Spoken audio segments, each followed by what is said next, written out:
मैं प्रवीण सर त्रिदेव क्लास में आप लोगों का स्वागत है। देखिए ये नंबर सिस्टम का पार्ट 9 है और इसमें कुछ प्रश्न छूट गए थे 8 तक, उसको हम लोग आगे पार्ट 9 में उसको सॉल्व करेंगे। तो देखिए पहला क्वेश्चन क्या है कि भाग के एक प्रश्न में भाजक अपने भागफल का 10 गुना और शेषफल का 5 गुना है, तदनुसार यदि शेषफल 46 हो तो भाज कितना है। देखिए इस तरह के प्रश्न को हल करते समय बहुत सारी कठिनाइयां आती है, लेकिन आज मैं जो बताऊंगा वो एकदम इजी तरीके से बताऊंगा, ठीक है। तो देखा जाए सबसे पहले क्या कर रहा है कि भाग के एक प्रश्न में भाजक अपने भागफल का 10 गुना है। जो भाजक है वो भागफल का कितना है, 10 गुना है। तो सबसे पहले यहां भागफल और यहां हो गया आपका भाजक, ठीक है। तो भागफल 1 हो गया तो भाजक कितना हो गया, 10 हो गया। फिर कह रहा है हमारा शेषफल का 5 गुना है। 5 गुना शेषफल है कितना, 46, और किससे डिवाइड करेंगे तो भाजक से डिवाइड कर देंगे। भाजक से क्या किए हम, तो देखिए शेषफल का 5 गुना कर रहा है तो 5 गुना शेषफल, शेषफल कितना है 46 है, और इसको हम भाजक से डिवाइड कर देंगे। किससे डिवाइड करेंगे, भाजक से। तो यहां देखिए 5 दूनी का 10 हो गया और 2 से घटाइए 23 हो गया। अब ये 23 को इसमें गुना कर देंगे और इसमें गुना कर देंगे। अब प्लस जो शेष है उसको जोड़ देंगे, क्योंकि भाज इक्वल होता है भाजक गुणे भागफल प्लस शेष। भाज इक्वल होता है भाजक गुना भागफल प्लस शेष, ठीक है। तो यही रूल यहां भी हमारा लागू होगा। तो 23 गुना 23 कहां के 230 हो गया प्लस 46, 23 से 529 में एक जीरो दे दीजिए प्लस 46, इसको जोड़ दीजिए 6 9 4 13 के 3 2 1 3 5, यानी कि 5336, 5336 इसका भाज आएगा। क्वेश्चन नंबर 2 देखिए उसी पर आधारित फिर एक 2 क्वेश्चन है। दूसरा नंबर, भाग के एक प्रश्न में भाजक भागफल का 7 गुना तथा शेषफल का 3 गुना है। यदि शेषफल 28 हो तो भाज क्या है। देखिए पिछला क्वेश्चन में जैसे हम लोग हल किए वैसे ही एकदम इजी तरीके से हल कर दीजिए। पहले आपका भागफल हो गया 1, 7 गुना कर रहा है 7 हो गया। इसके बाद शेषफल का 3 गुना, यानी शेषफल आपका 28 है तो 3 गुना कर रहा है शेषफल का, तो 3 गुना 28 हो गया।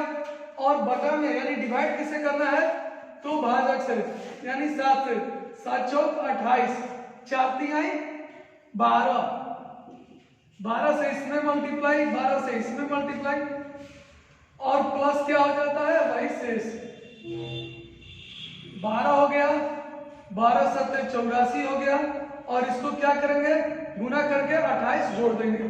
तो कीजिए बरचौक 48 की हो गया आपका 8, 12 8 96 और 4, 96 और 4 हो गया 100, 1008 प्लस 28 जोड़ देंगे 8 8 16, यानी कि आपका हो गया 1036।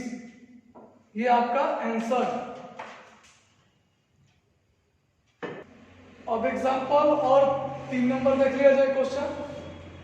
विभाजन के एक प्रश्न में विभाजक भागफल का 12 गुना तथा शेषफल का 5 गुना है, तदनुसार यदि उसमें शेषफल 36 हो तो भाज कितना होगा। देखिए जैसे मैंने पहला बताया दूसरा बताया उसी तरह यह भी है क्वेश्चन 3 नंबर, ठीक है। तो वैसे ही सोल्व करेंगे जैसे मैंने पिछले क्वेश्चन में सोल्व किया था। जैसे भागफल 1 हो गया, आपका भाजफल 12 हो जाता है, और शेषफल का 5 गुना कर रहा है तो 5 गुना 36 कर देंगे, और डिवाइड किससे करेंगे तो भाग 12 से यहाँ डिवाइड करेंगे, 12 3 36, आपका 5 3 15 होगा, 15 में इससे गुना करेंगे और 15 में इससे गुना करेंगे, और प्लस आपका क्या हो जाएगा शेष। शेष कितना है आपका दिया हुआ तो 36 दिया हुआ है। बस इसको आप गुना करके और इसमें भी गुना कर दीजिए, यानी कि 15 गुना 12 5 60, 12 और 6 18 180 और प्लस 36, यानी कि आपको 15 में 180 से गुना करके 36 जो है ऐड कर दीजिए तो आपका आंसर आ जाएगा। और देखिए यहाँ पर टाइप थोड़ा चेंज हो गया, क्योंकि उस तरह से क्वेश्चन जो पिछला 3 क्वेश्चन हम लोग किए एक जैसा था, अब ये टाइप चेंज कर दिए। n एक पूर्ण संख्या है, उसे जब 4 से विभाजित किया जाता है तो शेषफल 3 आता है, तद अनुसार 2n को 4 से विभाजित करने पर शेषफल क्या होगा। अब यहां पर देखा जाए इस तरह का क्वेश्चन जो है बहुत सारे एग्जाम में आया है, जैसे एसएससी, रेलवे, यानी कि सीजीएल, जीडी, एलडीसी, तो इस तरह रेलवे में भी प्रश्न ये बार बार पूछता है। तो इस तरह के प्रश्न को बनाने के लिए एकदम इजी तरीका आपको बता रहे हैं, लेकिन करना क्या है कि इसमें जो शेषफल है ना, इसमें जो शेषफल है 2n कर रहा है, 2n को भाग देने से, तो इस शेषफल में क्या करेंगे कि 2 से गुना करा देंगे, क्योंकि 2n कर रहा है ना, तो 3 दूनी का हो गया आपका 6, और कह रहा है कि 4 से भाग देने पर शेषफल क्या होगा। अब 4 से भाग देंगे, 4 से 6 में भाग देंगे तो शेषफल कितना आएगा 2 आएगा। ठीक है, तो एकदम इजी तरीका से आपका सॉल्व हो गया। देखिए पिछले क्वेश्चन पर आधारित अगला क्वेश्चन भी है। जब n को 6 से विभाजित किया जाता है तो शेषफल 4 आता है, तदनुसार जब 2n को 6 से विभाजित किया जाता है तो शेषफल कितना होगा। पिछले क्वेश्चन में जैसे हमने बताया वैसे इसी को हल करना है। जैसे यहाँ 2n कर रहा है, इस पर ध्यान देना, यहाँ n है और यहाँ क्या है 2n है, यानी कि आपका जो है अगर बेसिक देखा जाए तो क्या हो जाता है n बराबर 6 से डिवाइड करने के 6x प्लस शेष कितना है 4। ठीक है, अगर इसी को 2n करना है तो 2n का मतलब सब में 2 से गुना करेंगे, 6 दूनी का 12x और 4 दूनी का 8। अब कह रहा है क्या कि 6 से विभाजित करने पर, तो 6 से अगर 8 में विभाजित करेंगे शेष में तो कितना आएगा, 6 में अगर 8 से डिवाइड करेंगे तो 6 एकम 6 हो गया, शेष बचा आपका 2। और मैंने एक सिंपल तरीका यानी कि शॉर्टकट तरीका बताया आपका क्या कि आप जो भी शेष दिया है, शेष कितना दिया हुआ है 4 है, तो ये 4 शेष पर ध्यान देंगे, 4 है और यहाँ पर क्या है 2n है, तो इसका मतलब कि 4 में 2 से गुना करेंगे, 4 दूनी का 8 हो गया, और 8 को 6 से डिवाइड करेंगे, 6 से डिवाइड करेंगे तो आपका क्या आ जाएगा शेष 2 आ जाएगा।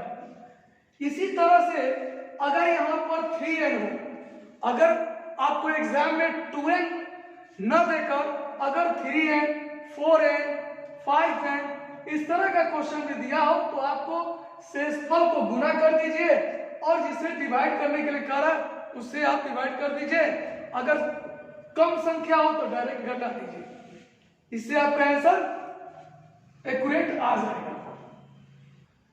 चलिए देखा जाए क्वेश्चन नंबर 6, ये भी एग्जाम में बहुत ही इंपॉर्टेंट है और सीजीएल और आपका एलडीसी, जीडी या रेलवे में बहुत बार इस तरह का प्रश्न आपको देखने को मिलता होगा। ठीक है, तो ये बार बार इस तरह का क्वेश्चन आता है एग्जाम में, इसलिए इसको मैंने क्वेश्चन जो है आप लोग को सॉल्यूशन करा है।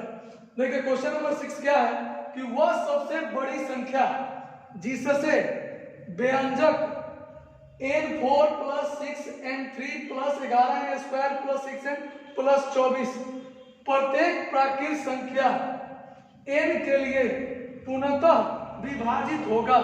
इस तरह के प्रश्न हमेशा एग्जाम में देखने को मिलता ही है। और यहाँ पर देखिए आपका ऑप्शन भी है, 6 है, 24 है, 12 है, 48 है। तो देखिए इसमें करेंगे क्या कि इस तरह के प्रश्न को हल करने के लिए n इक्वल 1 दे देते हैं। क्या देते हैं? कोई भी प्राकृत संख्या का सबसे छोटी क्या है? 1। यहां पर n बराबर 1 दे देंगे। तो यहां पर n बराबर 1 देंगे तो आपका दिया हुआ व्यंजन क्या है? व्यंजक है आपका n का power 4 plus 6n³ plus 11n square plus 6n plus 24। यही है आपका। n के जगह पर अगर 1 देंगे तो 1 के पावर 4 1 ही होगा। 6 गुना 1 के पावर 3 तो आपका क्या हो जाएगा? 6 से होगा, क्योंकि 1 के पावर कितना भी होता है तो 1 ही होता है, इसलिए 6 हो जाएगा। 11n स्क्वायर यानी 1 का स्क्वायर करेंगे तो 1 ही होगा। 11 में 1 से गुना करेंगे तो 11 होगा। 6 में 1 से गुना करेंगे तो 6 होगा और 24। यहां इसको ऐड करेंगे तो आपका आ जाएगा 48। यानी कि n की जगह पर हमने क्या किया? 1 रखा। जैसे जिसको नहीं समझ में आया वो भी ध्यान दे ले। 1 के पावर 4 प्लस 6 गुना 1 स्क्वायर प्लस 11 गुना 1 स्क्वायर प्लस 6 गुना 1 प्लस 24। अब हमने क्या किया? 1 के पावर 4 1 ही होता है, 6 होगा, 11 होगा, 6 होगा और 24 होगा। इसको हमने ऐड कर दिया तो हो गया आपका 48। यानी कि आपका आंसर होगा 48। देखिए पिछले क्वेश्चन पर यह आधारित जो है, ये क्वेश्चन है n के किसी पूर्णांक मान के लिए 3 के power 2n plus 9n plus 5 को 3 से भाग दिए जाने पर क्या शेष रहेगा। देखिए जब भी इस तरह का जो क्वेश्चन में व्यंजक दिया हो तो आप क्या करते हैं? मैंने पिछले क्वेश्चन में बताया क्या कि n इक्वल आप 1 दे दीजिए। क्या दे दीजिए? n equal 1। तो अगर आप n के जगह पर 1 रखिएगा तो 3 का स्क्वायर कितनी का? 9, यानी 3 3 जा 9 हो गया। प्लस 9 में यहाँ पर 1 रखेंगे तो 9 में 1 से गुना करेंगे तो 9 ही होगा और 5 9 और 9 18 18 और 5 हो गया आपका कितना? 23 हो गया। 23 हो गया। अब क्या कर रहा है कि 3 से भाग देने पर शेषफल क्या होगा? तो 3 में 23 से भाग करेंगे तो क्या होगा? 3 7 21, 2 बचा आपका शेष और यही आपका आंसर हो गया। क्वेश्चन नंबर 8, वह सबसे बड़ी संख्या ज्ञात करें जो n³ - n, n-2 के रूप वाली प्रत्येक संख्या को पूर्णतः विभाजित करेगी जहां n कोई 2 से बड़ी प्राकृत संख्या है। यहां पर एक आपको कंडीशन दे दिया कि 2 से बड़ी प्राकृत संख्या, तो 2 से बड़ी प्राकृत संख्या 3 हो जाएगा, क्योंकि प्राकृत संख्या किसको कहा जाता है? नेचुरल नंबर 1 2 3 4 5 इस तरह से। तो आपका 2 से बड़ी प्राकृत संख्या मतलब 3, यानी कि n के जगह पर हमें क्या रखना है? 3 रखना है। और हमारा दिया हुआ व्यंजन क्या है? n³ - n और n-2। देखिए इसको डायरेक्ट भी यहाँ 3 रख के भी सोल्व कर सकते हैं और यहाँ n कॉमन ले लीजिएगा तो n स्क्वायर -1 बचा, n-2 हो गया, n a प्लस b और a माइनस b, n-2 10 के 10 हो गया।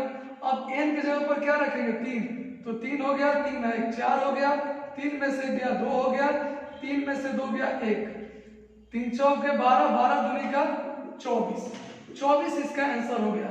अगर आप चाहिएगा तो इसमें डायरेक्ट भी n का मान 3 रख के कर सकते हैं।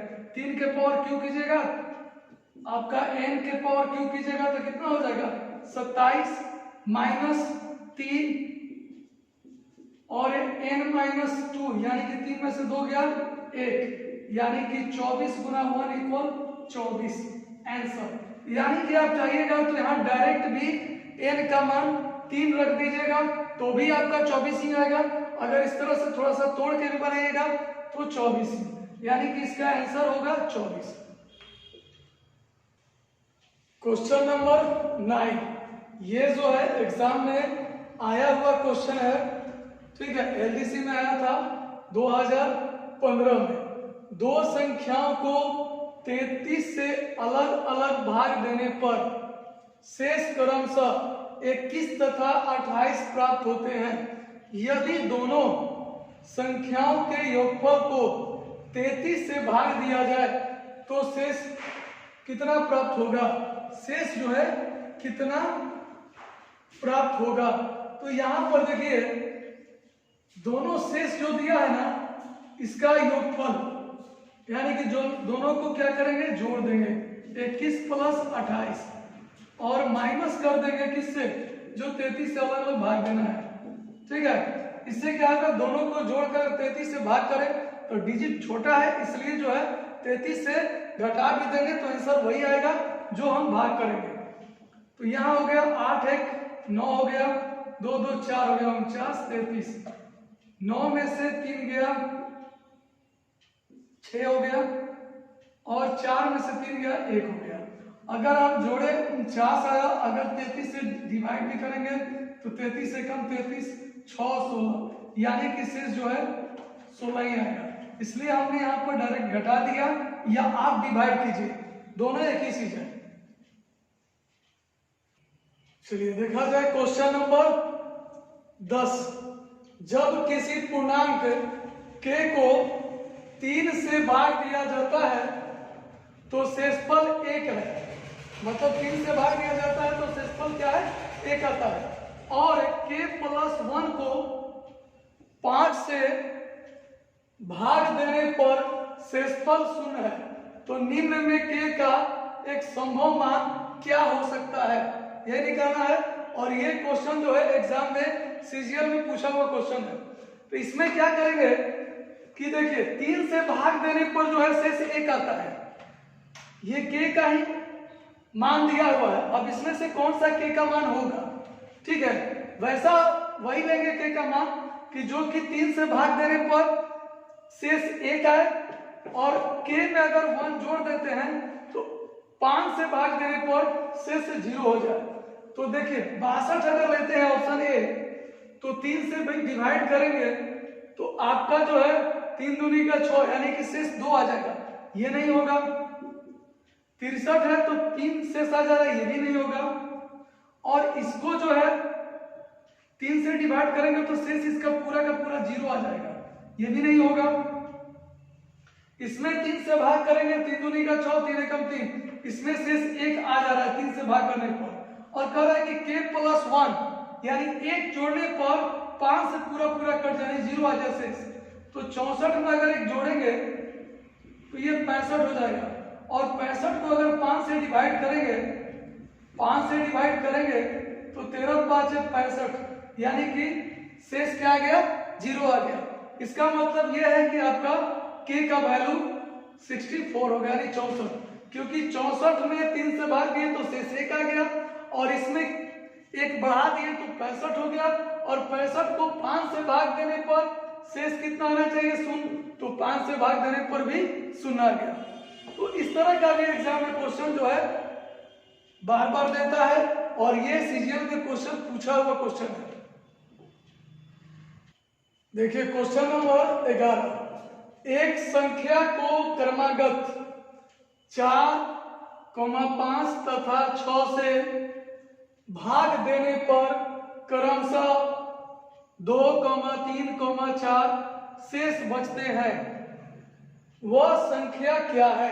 अब देखिए ये क्वेश्चन क्या कर रहा है कि वैसी संख्या ज्ञात करना है जिसको अगर 4 से भाग देते हैं तो शेष 2 आता है, 5 से भाग देते हैं तो 3 शेष आता है, 6 से भाग देते हैं तो शेष 4 आता है।